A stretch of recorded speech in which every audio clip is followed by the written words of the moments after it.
In our headlines on this Wednesday, January 7th, here in South Korea, President Ramyeon holds a press conference in Shanghai following his agenda there, highlighting the start of fresh cooperation with China. And artificial intelligence takes physical form at this year's Consumer Electronics Show in Las Vegas, and it's generating a lot of buzz at the event and beyond.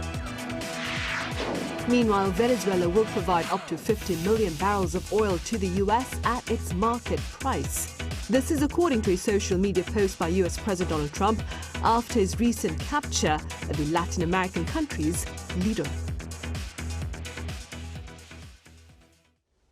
We start with details of a press conference held by President Lee Jae-myung earlier on this Wednesday over in Shanghai, following his diplomatic agenda there. I have my colleague Song Yoo-jin, who is part of the presidential press pool, standing by live. Yoo-jin, it's great to have you on. Do fill us in. Right, Sunny. So I want to first mention that this was actually a surprise press briefing proposed by the president himself, as the Presidential Press Corps was notified late last night. Now, with that being said, the president reflected on his state visit to China, saying that there had been even more progress than he had initially anticipated. Take a listen. 교감도 많이 이루어졌던 것 같고, 또 여러 예를 들면 대립할 수 있는 사안들에 대해서도 아주 원만하게 해소할 수 있는 길을 찾아냈던 것 같습니다. So many of the questions posed to the president focused on long-standing issues between the two countries. President Lee was first asked about whether he sees signs of improvement regarding China's unofficial restrictions on Korean cultural content, including dramas and K-pop. He said that while it will take time, President Xi Jinping had instructed working-level officials to begin concrete discussions, calling it not just a positive sign, but a clear expression of intent. 석자 얼음이 한꺼번에 언 것도 아닌데 또 한꺼번에 다 녹겠냐. 또 과일은 때가 되면 익어서 떨어진다. 이렇게 직접 시 주석께서 말씀하셨는데 그게 정확한 표현인 것 같습니다. 이제 그렇게 노력하겠다. 근데 President Lee added that he also emphasized that easing such restrictions is not only essential to boost cultural exchanges, but also to ease the growing anti-China sentiment in South Korea. I see. And Yoo-jin, what else was addressed during this press briefing with members of the South Korean media? So North Korea was high on the agenda as widely expected. President Lee said that peace and stability on the Korean Peninsula was among the key issues he discussed in depth with President Xi. 그래서 우리는 노력하지만 지금 현재는 완전히 차단된 상태라서 소통 자체가 안 되니까 중국이 그 중재자 역할을 평화의 중재자 역할을 좀 해주면 좋겠다 이렇게 얘기했습니다.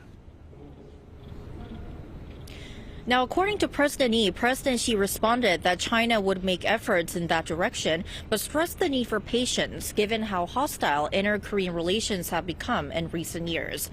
On the North Korea nuclear issue, Lee said a more realistic approach would be to first stop the program in exchange for corresponding measures, which could then lead to gradual reductions and eventually a nuclear-free Korean peninsula.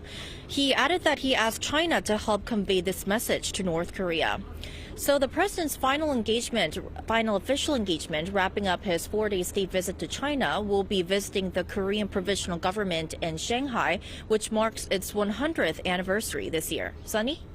All right, Yoo-jin, thank you for the latest on the president's first overseas trip for this year. That was our top office correspondent, Song Yoo-jin, reporting live from Shanghai.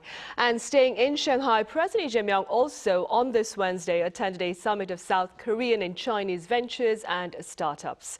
Addressing young entrepreneurs from the two countries, he pledged tangible support, adding that South Korea is preparing a great leap for a great transition. He also called for the connection of venture and startup ecosystems of South Korea and China to pave the path to productive partnership. Some 400 entrepreneurs and politicians attended the day's event. China has placed restrictions on the export of certain rare earth elements to Japan amid bilateral tensions over the latter's earlier remarks regarding Taiwan. Our Cha Yun-kyung reports. China has significantly heightened tension with Japan by imposing an immediate ban on exports of items that could have military uses, underscoring Beijing's readiness to apply economic leverage amid political friction linked to Taiwan. On Tuesday, China's Ministry of Commerce announced restrictions on shipments to Japan of so-called dual-use goods, which are products with both civilian and military applications. The move represents a notable escalation in Beijing's response to remarks by Japanese Prime Minister Sanae Takaichi regarding Taiwan, an issue China considers central to its sovereignty. Chinese officials have not clarified which specific products are subject to the restrictions, prompting analysts to caution that the measure could interfere with critical supply chains supporting Japan's manufacturing industry. Dual-use categories typically include certain rare earth elements, advanced machine tools, electronic components, sensors, lasers, and other items widely used in industrial production. The absence of precise guidance makes it hard to assess the short-term economic fallout, though the wide scope of the category increases the likelihood of significant supply disruptions. The Chinese military stated that Beijing's decision to impose export controls on dual-use items was a response to Japan's moves to strengthen its military capabilities. It added, as a responsible major country, China has a right and obligation to prevent its goods from being used in ways that undermine regional security. This measure is not only aimed at safeguarding national security and interests, but will also help curb rising militarization in the Asia-Pacific, inject certainty into peace and stability in the region, and demonstrate China's firm commitment to maintaining the regional security order. Meanwhile, Japan's Chief Cabinet Secretary Kihara Minoru said the export curbs were regrettable, adding that Tokyo will examine the details and consider an appropriate response. Cha Yun-kyung, Arirang News. In other news, government officials here and ruling party lawmakers have vowed to maintain the global momentum within the industries of K-culture and defense, as well as semiconductors. Our political correspondent An Sung-jin has more. The government and the ruling Democratic Party have agreed on measures to nurture new growth engines, including the defense industry and the K-culture sector.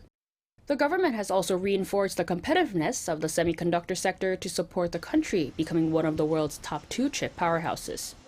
This comes following talks on Wednesday between government officials and ruling party lawmakers at the National Assembly to discuss economic growth strategies for 2026. Officials from the finance, labor, science, and trade ministries attended on behalf of the government.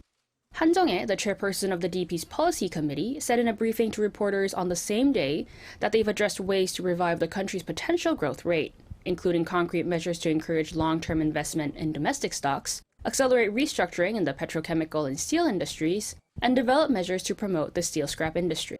Han added that the DP has urged the government to take short-term measures to stabilize consumer prices, citing enhancing agricultural productivity as a way for fundamental price stability. The DP further requested strong government support in regional RE100 industrial complexes and measures to boost housing demand in regional areas. Following these demands, the government also agreed to establish a major economic leap this year, pledging all-out efforts to revive the livelihoods of vulnerable groups, including small business owners and the self-employed, through proactive macroeconomic policies. The government will intensively foster national strategic industries such as chips, defense, biotechnology, and K-culture, while accelerating an ultra-innovative economy through AI and green transformation to ensure a rebound in the potential growth rate this year. Following the policy meeting, DP lawmakers in the Finance Committee held a separate meeting with government officials to continue follow-up discussions. Attention will now turn to how quickly the government can translate broad policy pledges into concrete measures through budget allocation and legislation to boost growth. An Sung-jin, Arirang News. Meanwhile, over in the U.S., artificial intelligence takes physical form at this year's Consumer Electronics Show in Las Vegas, and it's generating a lot of buzz at the event and beyond. Our correspondent Kim Do-yeon reports from the ground. Meet Atlas. Hyundai Motor Group's Boston Dynamics unveiled this humanoid robot to kick off CES 2026. It drew attention as it resembles the body of a human being, but its limbs move much more freely. The car maker is focusing on robots, specifically physical AI, as the next chapter of its business. Robots equipped with physical AI. Robots that perceive the world like we do and work responsibly for us and with us. This is technology that is built for humanity. Technology that supports us, extends our capabilities, makes our work safer, and in some cases more meaningful.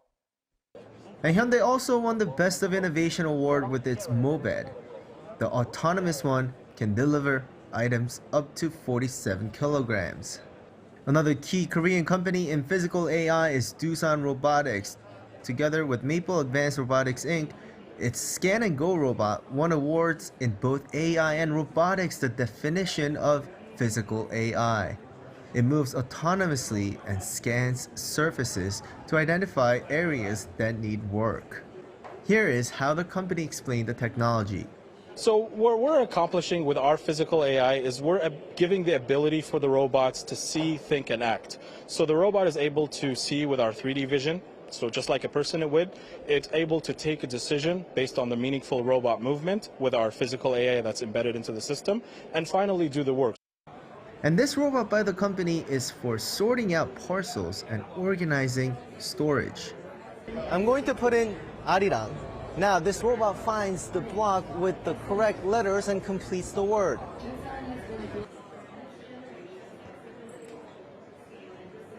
And here at CES, because physical AI requires complex hardware, component makers are also gaining attention, including companies that make the sensors or develop AI software to process data. I spoke to one company that provides the LiDAR sensors for robots and vehicles. After attending CES for a decade in smaller booths, the company finally secured a booth on the main show floor this year, citing the rise of physical AI as perfect timing.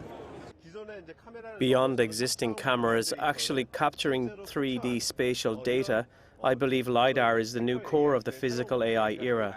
In that sense, as a core sensor for physical AI, it is truly an honor and great to be able to exhibit right here in the center of the show. As for South Korean companies, while physical AI is not yet a standalone award category, 6 South Korean companies were explicitly identified as winners in the robotics category, or for robotic solutions centered on this new technology. Kim Do-yeon, Arirang News, Las Vegas.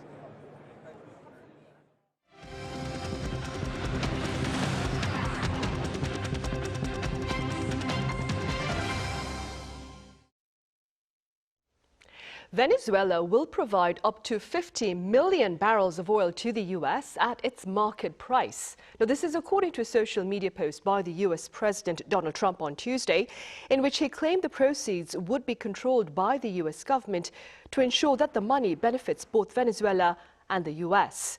Venezuela currently has millions of barrels of oil stranded in storage due to a U.S. blockade imposed last December. Officials in Caracas and Washington have reportedly discussed redirecting Venezuelan crude oil to U.S. refiners, potentially reducing shipments to China, Venezuela's top buyer over the past decade. And the Trump administration is reportedly seeking to sit down with senior officials from major U.S. oil companies to explore options of boosting oil production in Venezuela. Our Isinje explains. The Donald Trump administration is preparing to meet with senior executives from major U.S. oil companies later this week, according to a source cited by Reuters. Tuesday's report says talks are expected to focus on boosting Venezuela's oil production following the U.S. military operation that removed Venezuelan leader Nicolas Maduro from power. The administration is considering a return of U.S. energy companies to Venezuela nearly 2 decades after the country's government took control of U.S.-led oil operations. The White House declined to comment directly on the planned meetings, but said it believes U.S. industry is ready to re-enter Venezuela. The 3 largest U.S. oil companies, ExxonMobil, ConocoPhillips, and Chevron, did not immediately respond to requests for comment. However, industry analysts caution that such plans face significant obstacles, including damaged infrastructure, political instability, an uncertain legal framework, and questions over the durability of U.S. policy toward Venezuela. Meanwhile, interim President Delcy Rodriguez announced the activation of an agro-food industrial and communal high command to protect the country's productive sectors following the attack. She also called for national unity and pledged to maintain the flow of essential goods and industrial production. Venezuelans, let us keep working so that at the end of 2026, we can say we have fulfilled our duty as a country in national unity. We Venezuelans have fulfilled our duty. All productive sectors have fulfilled their duty to our people and our homeland. And with that, the agro-food, industrial, and communal high command is now in place. Venezuela's Justice Minister Tarek William Saab described the U.S. military operation as a war crime, saying it was carried out without a declaration of war or United Nations Security Council authorization. He said prosecutors would investigate the incident. Lee Seung-jae, Arirang News. Also, despite the pushback from European leaders, the White House has reaffirmed the Trump administration's resolve to claim Greenland. Our Ian Jin has the latest. The White House said on Tuesday local time that President Donald Trump is discussing a range of options to acquire Greenland, and his plans do not exclude the potential use of the U.S. military. This comes in the wake of the U.S. military raid on Saturday that captured Venezuelan President Nicolas Maduro, since which Trump has threatened to use force elsewhere in the Western Hemisphere. President Trump reasserted on Sunday that the United States needs Greenland for its national security. I just say this, we need Greenland from the standpoint of national security, and the European Union needs us to have it, and they know that. Trump added that he would return to the topic in 2 months. A U.S. military seizure of Greenland would send shockwaves through the NATO alliance and deepen the divide between Trump and European leaders. Meanwhile, Secretary of State Marco Rubio said during a briefing on Monday that the Trump administration was not signaling an imminent invasion of the Arctic island, but that the goal was to buy the island from Denmark. Trump, during his first presidential term in 2019, had mentioned acquiring Greenland as a strategic U.S. hub in the Arctic, then also referring to the idea as essentially a large real estate deal. On Tuesday, 6 European allies, the leaders of France, Germany, the UK, Italy, Poland, and Spain, backed Denmark's position in a joint statement, calling for respect for territorial integrity, and that Greenland belongs to its people, and only Denmark and Greenland can decide on matters concerning their territory. They also called for upholding the principles of the UN Charter, including sovereignty, territorial integrity, and the inviolability of borders. With a population of 57,000 people, Greenland has had extensive self-governance since 1979, with its defense and foreign policy matters led by Denmark. Other countries like Russia and China have also shown growing interest in the island, attracted by its untapped rare earth deposits. Ian Jin, Arirang News. On a light note now, more Korean words have been included in the Oxford English Dictionary this year. A total of 8 Korean words, including ramyeon, haenyeo, and sunbae, have been added, making a second straight year of new Korean entries in the dictionary. The other words are bingsu, 찜질방, 아줌마, opistel, and Korean barbecue. Observers are linking the inclusion of these words to the expanding global interest in K lifestyle. Scholars, for their part, believe the inclusion is evidence of the linguistic legacy of the Korean wave.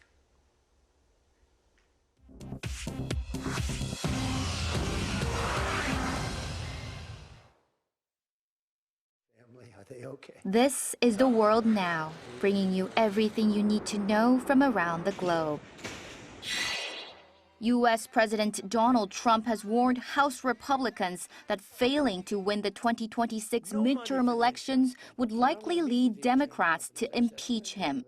Speaking at a closed-door Republican retreat in Washington on Tuesday, Trump told lawmakers they must hold the House, saying Democrats will, quote, find a reason to impeach him if they retake control.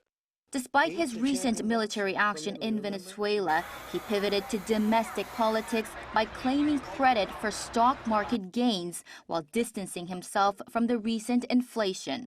Trump urged party unity and pressed lawmakers to sell his policies on healthcare, gender issues, and election integrity, while acknowledging that sitting presidents have lost House seats in every midterm since 2006. Republicans currently hold the House by 5 seats, a margin Trump called dangerously thin, with every seat up for grabs this November. Ukraine's allies have signed an agreement to deploy a multinational peacekeeping force if a ceasefire with Russia is reached. At talks in Paris on Tuesday, leaders from 27 European countries, Canada, the United States, NATO, and the EU agreed to back Ukraine with air, land, and sea support and to strengthen its army as the first line of deterrence. U.S. representatives officially backed these security guarantees, suggesting a direct American role in monitoring peace. Ukrainian President Vladimir Zelensky said allies identified which countries would lead security efforts on the ground, in the air, and at sea, though each government must still approve binding commitments. An Arctic freeze has brought heavy snow and ice across Europe, killing 6 people and causing widespread travel chaos. In France, authorities reported deadly road accidents and ordered trucks off highways as snow blanketed the Paris region, forcing airport closures. At Amsterdam's Schiphol Airport, around 600 flights were cancelled as crews cleared runways and aircraft amid freezing conditions. Sub-zero temperatures also disrupted transport in Britain and the Balkans, shutting schools, halting rail service, and leaving communities struggling with snow, ice, and power outages. In Indonesia, flash floods and landslides triggered by torrential monsoon rains have killed at least 16 people and left 4 missing. That's according to officials on Tuesday in Indonesia's North Sulawesi province. Fast-moving torrents of mud and debris swept away 7 homes and damaged over 140 others in the province early on Monday, forcing more than 680 residents into emergency shelters. Rescue teams recovered bodies as waters receded. Local authorities have declared a 14-day emergency response. Chu Ji-hyun, Arirang News.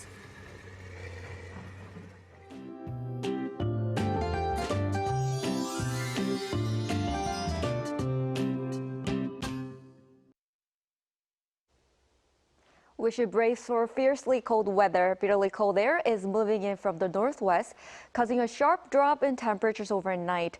Therefore, cold wave advisories will take effect from 9 p.m. tonight, mainly around the central regions in Gyeongsangbuk-do province. Temperatures will continue to fall and Seoul will plummet to -9 degrees Celsius tomorrow morning. Feels like temperature will be even colder at -14 degrees. Not only in Seoul, but it will also be a cold morning across the country, with Chuncheon at -13 degrees, Daejeon at -8 degrees.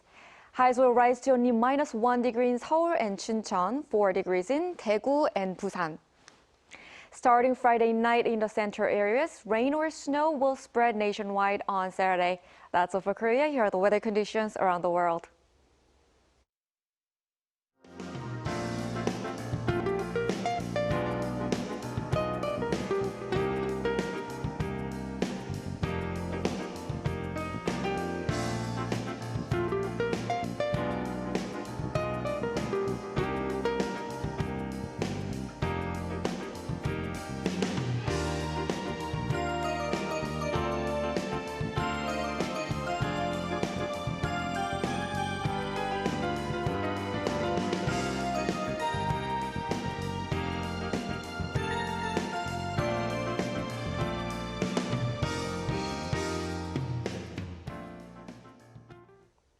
Those are the headlines at this hour here in South Korea. Coming up next is our daily panel session.